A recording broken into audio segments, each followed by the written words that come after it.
સ્વાધ્યાયનો પ્રશ્ન 11.6 ધોરણ 12 રસાયણ વિજ્ઞાન પ્રકરણ 11 આલ્કોહોલ ફિનોલ અને ઇથર સંયોજન. હાઇડ્રોબોરેશન ઓક્સિડેશન પ્રક્રિયા એટલે શું તેને ઉદાહરણ આપી સમજાવો. તો પેલા કે ભાઈ આલ્કીનની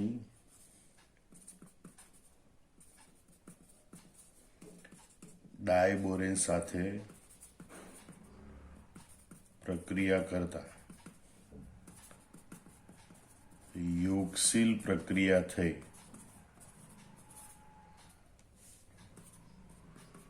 ટ્રાયઆલ્કાઇલ બોરેન બને.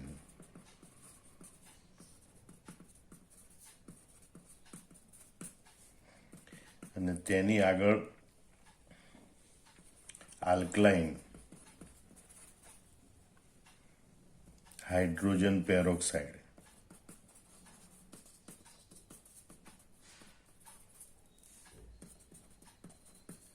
સાથે પ્રક્રિયા કરતા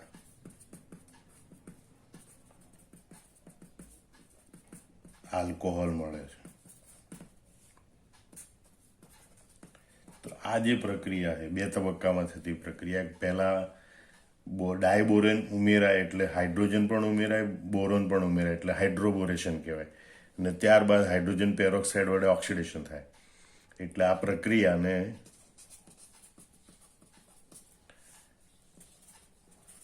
હાઇડ્રોબોરેશન ઓક્સિડેશન પ્રક્રિયા કહે છે.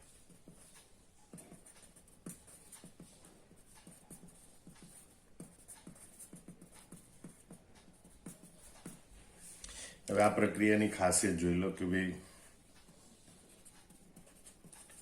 આ પ્રક્રિયાથી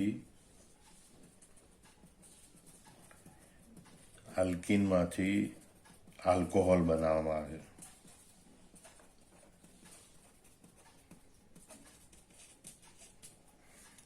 બીજું, આ પ્રક્રિયા દરમિયાન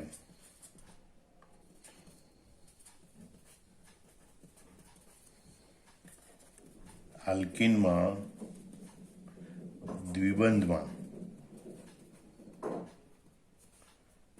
પાણીના અણુનું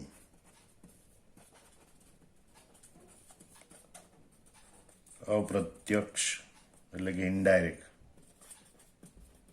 ઉમેરણ થાય છે.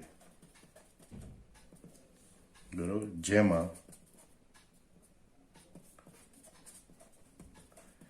દ્વિબંધના એક કાર્બન પર OH અને બીજા કાર્બન પર H ઉમેરાય છે. આ ખાસિયત. અને ત્રીજી ખાસિયત કે આ પ્રક્રિયા પ્રતિ માર્કોનિકોના નિયમને અનુસરે છે.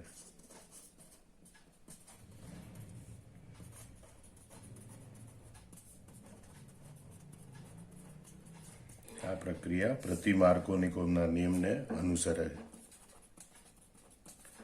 એટલે કે OH સમૂહ એ વધુ હાઇડ્રોજન ધરાવતા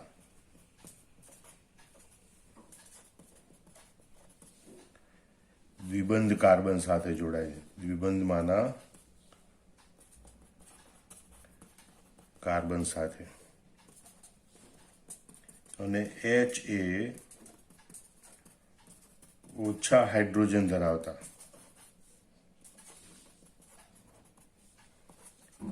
દ્વિબંધમાંના કાર્બન સાથે જોડાય છે અને નિપજ આપે છે. એટલે અહીંયા મળતી નિપજ છે એ પ્રતિ માર્કોનિકોવના નિયમ પ્રમાણે. ફરીથી એકવાર જોઈ લો કે આલ્કીનની ડાયબોરેન સાથે પ્રક્રિયા કરવામાં આવે તો એની યોગશીલ પ્રક્રિયા થાય એટલે ટ્રાયઆલ્કાઇલ બોરેન બને. એમાં આલ્કીનની અંદર બોરોન પણ ઉમેરાય, હાઇડ્રોજન પણ ઉમેરાય એટલે હાઇડ્રોબોરેશન કહેવાય. અને તેની પછી આલ્કલાઇન હાઇડ્રોજન પેરોક્સાઇડ સાથે પ્રક્રિયા કરતા ઓક્સિડેશન થઈ આલ્કોહોલ મળે. એટલે આ સમગ્ર પ્રક્રિયાને હાઇડ્રોબોરેશન ઓક્સિડેશન કહેવાય. આ પ્રક્રિયાની ખાસિયત પહેલી તો એ આલ્કીનમાંથી આલ્કોહોલ બનાવવા માટેની પ્રક્રિયા છે. બીજું, આ પ્રક્રિયા દરમિયાન આલ્કીનમાં પાણીનો અણુ ઉમેરાય છે એટલે કે હાઇડ્રેશન પ્રક્રિયા છે. પણ દ્વિબંધમાંના એક કાર્બન પર OH અને બીજા કાર્બન પર H ઉમેરાય છે. પણ અહીંયા એ અપ્રત્યક્ષ ઉમેરાય, ડાયરેક્ટ પાણીનો અણુ નથી ઉમેરાતો. પહેલી પ્રક્રિયા દરમિયાન H ઉમેરાય, બીજી પ્રક્રિયા દરમિયાન OH ઉમેરાય. ત્રીજું, આ પ્રક્રિયા પ્રતિ માર્કોનિકોવના નિયમને અનુસરે છે. એટલે કે OH સમૂહ એ વધુ હાઇડ્રોજન ધરાવતા દ્વિબંધમાંના કાર્બન સાથે અને H એ ઓછા હાઇડ્રોજન ધરાવતા દ્વિબંધમાંના કાર્બન સાથે જોડાય છે અને નીપજ આપે છે. હવે આપણે એનું ઉદાહરણ જોઈએ. હાઇડ્રોબોરેશન ઓક્સિડેશન પ્રક્રિયાનું ઉદાહરણ જોઈએ. દાખલા તરીકે આપણે પ્રોપીનથી શરૂઆત કરીએ.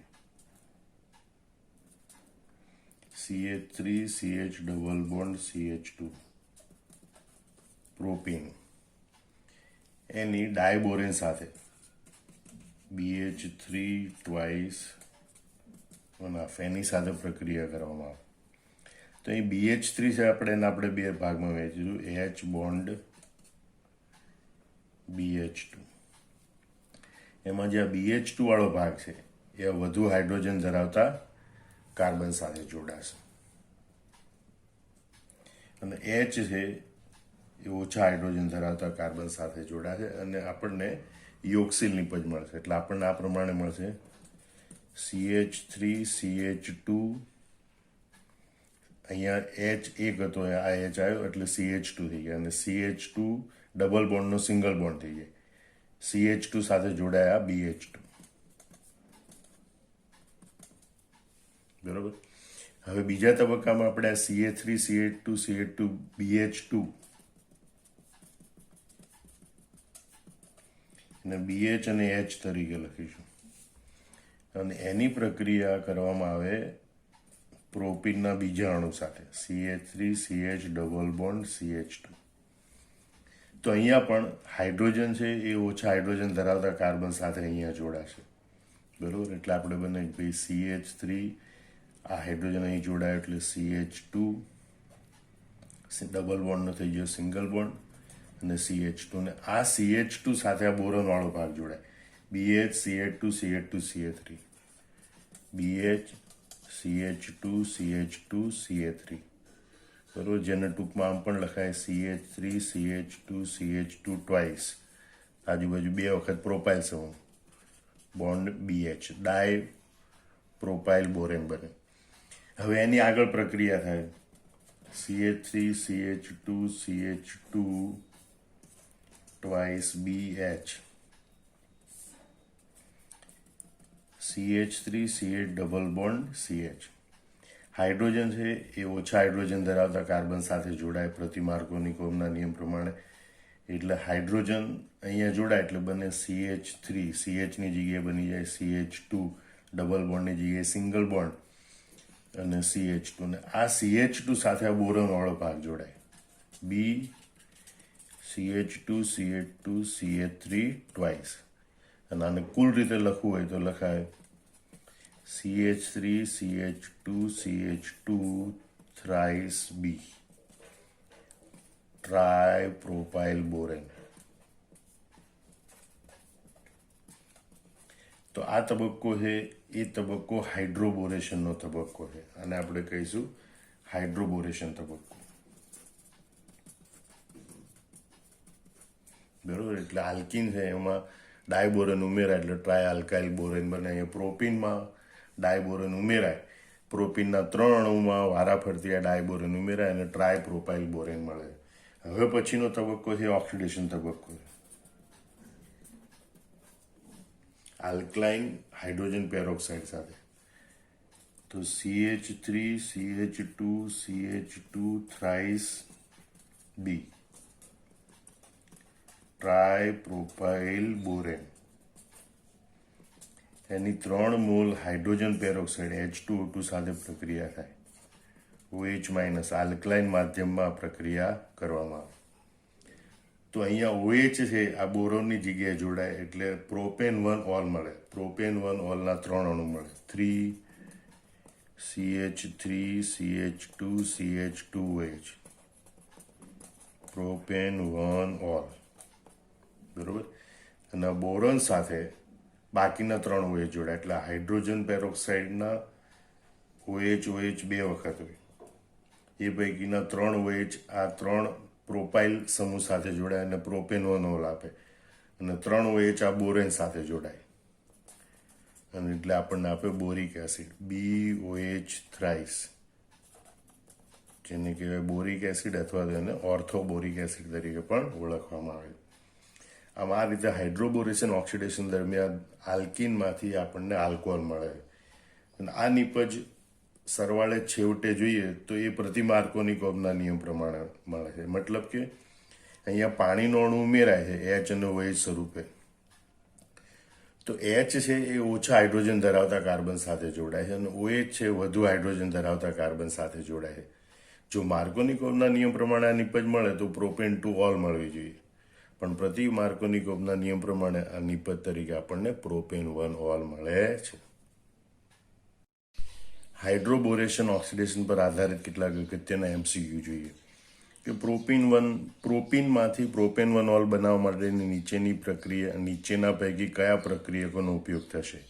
એમ્સ 2003માં પૂછાયેલો પ્રશ્ન છે. Propyne CH3CH double bond CH2 માંથી પ્રોપેન 1 ઓલ બનાવવાનો, એટલે કે પ્રતિ માર્કોનિકોવના નિયમને અનુસરીને યોક્સિલ નિપજ આપવાની, અને એ પ્રક્રિયા આપણને હાઇડ્રોબોરેશન ઓક્સિડેશન આપે, અને એના માટેના પ્રક્રિયક છે B2H6 અને આલ્કલાઇન H2O2. એટલે આ વિકલ્પ એ સાચો છે. આલ્કલાઇન KMNO4 છે એ આલ્ડીહાઇડ અથવા તો કીટોન નિપજ આપે પ્રોપીન સાથેની પ્રક્રિયાથી.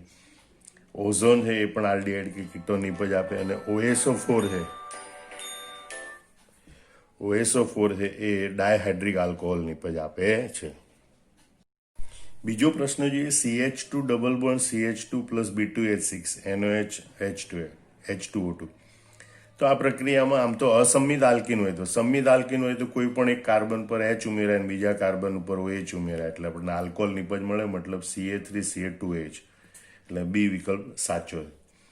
2-મિથાઇલ-બ્યુટઇન ની હાઇડ્રોબોરેશન ઓક્સિડેશન, આપણે 2-મિથાઇલ-બ્યુટઇન દોરીએ, બ્યુટઇન એમાં બીજા કાર્બન ઉપર CH3, તો CH3CCH double bond single bond CH3, બરોબર. આ પ્રમાણેનું 2-મિથાઇલ-બ્યુટઇન છે. તો હાઇડ્રોબોરેશન ઓક્સિડેશનમાં આ ડબલ બોન્ડનો સિંગલ બોન્ડ બને, બરોબર. ઓછા હાઇડ્રોજન ધરાવતા કાર્બન સાથે H ઉમેરાય અને વધુ હાઇડ્રોજન ધરાવતા કાર્બન સાથે OH ઉમેરાય. હાઇડ્રોબોરેશન ઓક્સિડેશન પ્રતિ માર્કોનિકોવના નિયમ પ્રમાણે ડબલ બોન્ડનો સિંગલ બોન્ડ બને, વધુ હાઇડ્રોજન ધરાવતા કાર્બન સાથે OH ઉમેરાય, ઓછા હાઇડ્રોજન ધરાવતા કાર્બન સાથે હાઇડ્રોજન ઉમેરાય, અને એટલે આપણને 1, 2, 3 ત્રીજા કાર્બન ઉપર મિથાઇલ સમૂહ 3-મિથાઇલ-બ્યુટેન ટુ ઓલ, તો આ બીજો વિકલ્પ સાચો બનશે. 3-મિથાઇલ-બ્યુટેન ટુ ઓલ નિપજ મળે. અહીંયા પણ તમે જુઓ કે 1-મિથાઇલ સાયક્લોહેક્ઝોનિન છે, બરોબર. તો એની આ હાઇડ્રોબોરેશન ઓક્સિડેશન કરીએ તો અહીંયા હાઇડ્રોજન પરમાણુની સંખ્યા હાઇડ્રોજનની ઓછી સંખ્યા હોય, અહીંયા હાઇડ્રોજન એક પણ ન હોય, અહીંયા એક હાઇડ્રોજન હશે, બરોબર.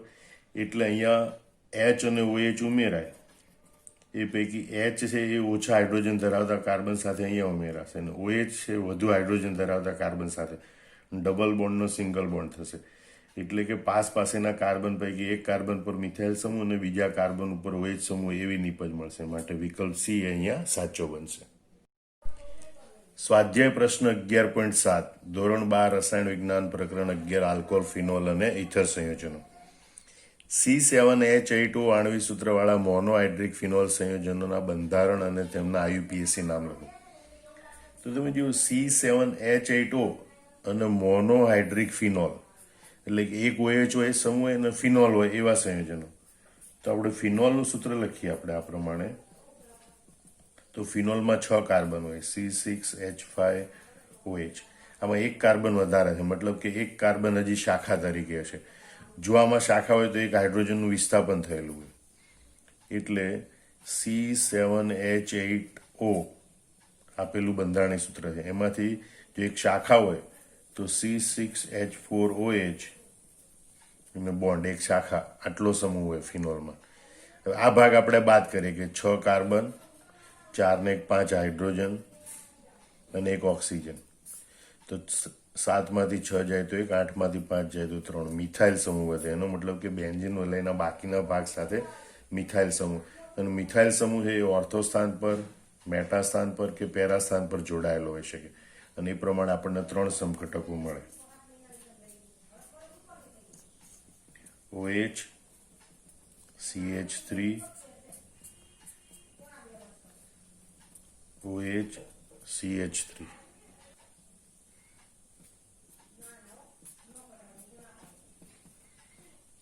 OH, CH3. એના સામાન્ય નામ જોઈએ તો ઓર્થોક્રેસોલ, મેટાક્રેસોલ અને પેરાક્રેસોલ છે. પણ આયુપીસી નામ જોઈએ તો OH સમૂહના બીજા સ્થાન ઉપર મિથાઇલ એટલે 2-મિથાઇલ ફિનોલ. અહીંયા 1, 2 અને 3 ત્રીજા કાર્બન ઉપર મિથાઇલ એટલે 3-મિથાઇલ ફિનોલ. અને અહીં ચોથા કાર્બન ઉપર મિથાઇલ સમૂહ એટલે 4-મિથાઇલ ફિનોલ.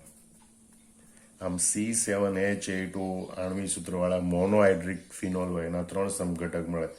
ઓર્થોક્રેસોલ, મેટાક્રેસોલ અને પેરાક્રેસોલ. બરોબર. અને સામાન્ય નામ આયુપીએસી નામ છે 2-મિથાઇલ ફિનોલ, 3-મિથાઇલ ફિનોલ અને 4-મિથાઇલ. MCQ તરીકે એમ પણ પૂછે છે કે ભાઈ C7H8 આણ્વિક સૂત્રવાળા મોનોહાઇડ્રિક ફિનોલ સંયોજનના કેટલા સમઘટકો મળે? તો 3 સમઘટક મળે. વિકલ્પ આપ્યો 1, 2, 3, 4 વગેરે. હજી આનો એક ક્રિયાશીલ સમૂહ સમઘટક પણ મળી શકે કે જે એરોમેટિક સંયોજન હોય ને એરોમેટિક ઇથર હોય. બરોબર. OCH3 જેને કહેવાય મિથોક્સીબેન્ઝીન અથવા કહેવાય એનિસોલ. સ્વાધ્યાયનો પ્રશ્ન 11.8 ધોરણ 12 રસાયણ વિજ્ઞાન પ્રકરણ 11 આલ્કોહોલ, ફિનોલ અને ઇથર સંયોજનો. ઓર્થો અને પેરા નાઇટ્રોફિનોલ સંયોજનોના મિશ્રણને વરાળ નિસ્યંદનથી અલગ કરતા જે ઘટક વરાળથી બાષ્પશીલ બનશે તેનું નામ જણાવો. આ માટેનું કારણ જણાવો. તો આપણે જોઈએ ઓર્થો નાઇટ્રોફિનોલ.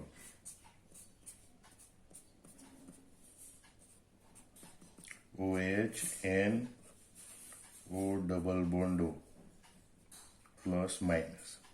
અને para nitrophenol OH, N double bond O single bond. આ રીતે. તો અહીંયા આપણે જાણે કે ઓર્થો નાઇટ્રોફિનોલ છે એ વરાળથી બાષ્પશીલ બનશે. એટલે પહેલો પ્રશ્ન જવાબ કે વરાળ નિસ્યંદનથી અલગ કરતા કયો ઘટક વરાળથી બાષ્પશીલ બનશે? તો આપણે જણાવી દઈએ કે ઓર્થો નાઇટ્રોફિનોલ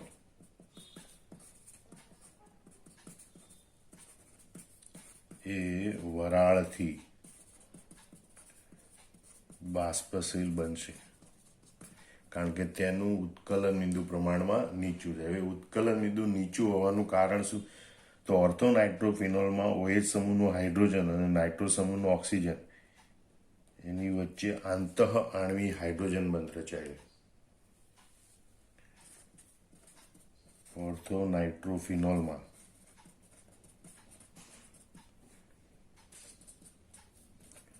OH સમૂહનો હાઇડ્રોજન અને NO2 સમૂહના ઓક્સિજન વચ્ચે આંતઃ આણ્વીય હાઇડ્રોજન બંધ રચાય. તેથી તેમના અણુઓ વચ્ચે રચાતા આંતરઆણ્વીય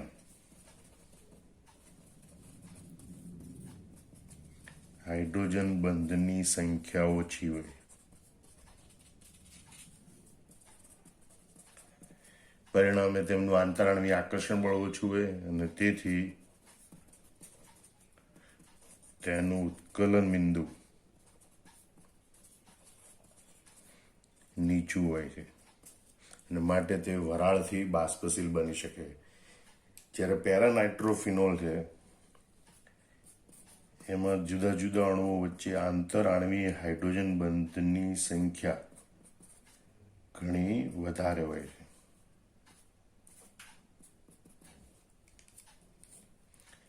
આંતરાણવીય હાઇડ્રોજન બંધ પુષ્કળ પ્રમાણમાં રચાય છે, તેથી તેનું ઉત્કલન બિંદુ પ્રમાણમાં ઊંચું હોય છે.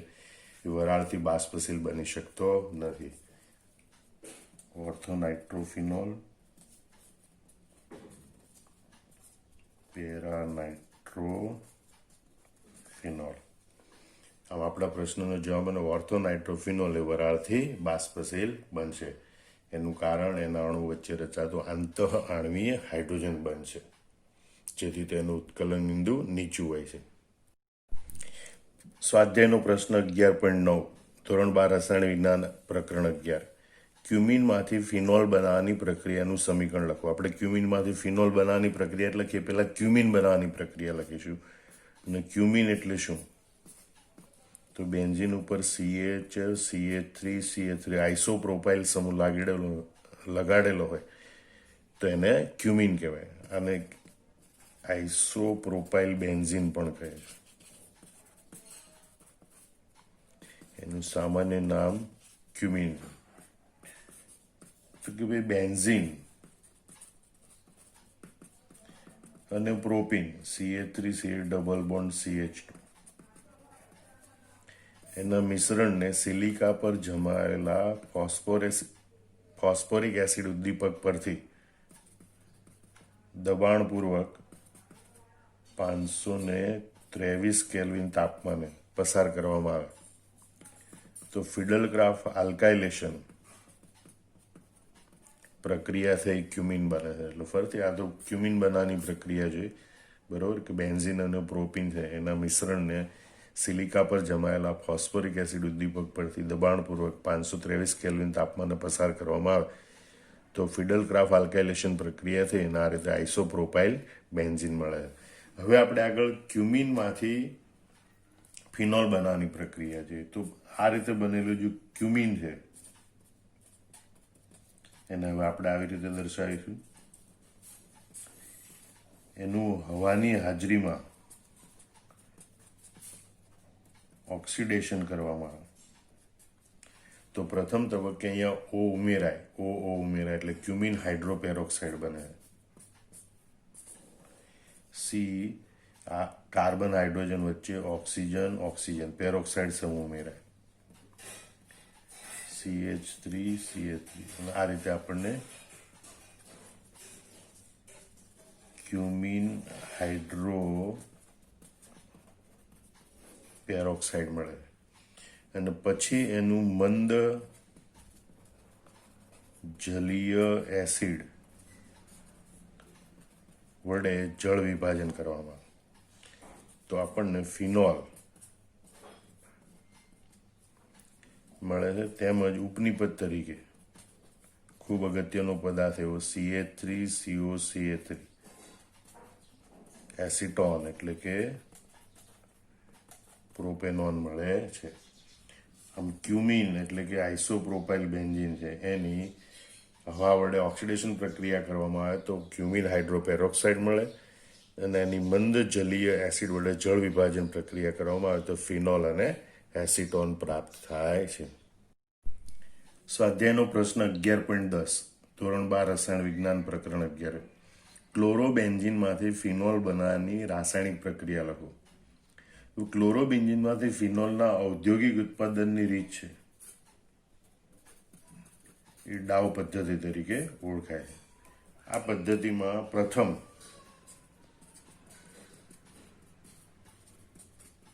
ક્લોરોબેન્ઝીનને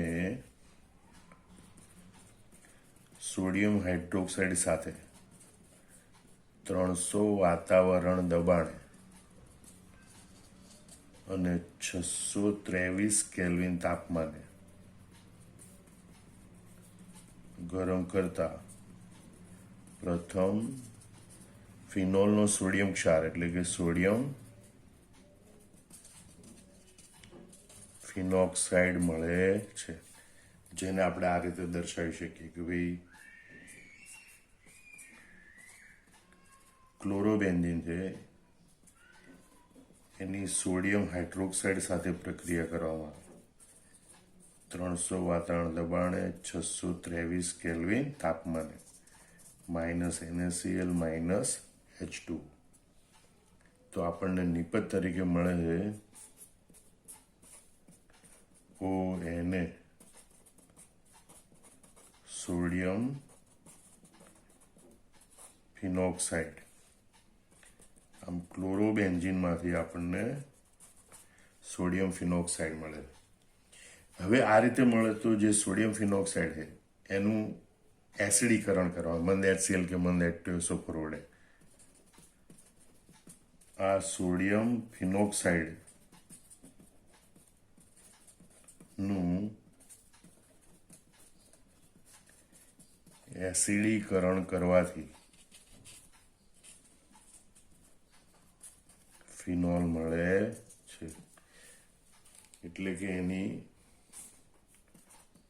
મંદ HCl કે બીજા કોઈ એસિડ વડે પ્રક્રિયા કરવામાં આવે છે. Cl અને Na દૂર થાય, -NaCl અને H આ ઓક્સિજન સાથે જોડાય અને એટલે આપણને આ ફિનોલ પ્રાપ્ત થાય છે.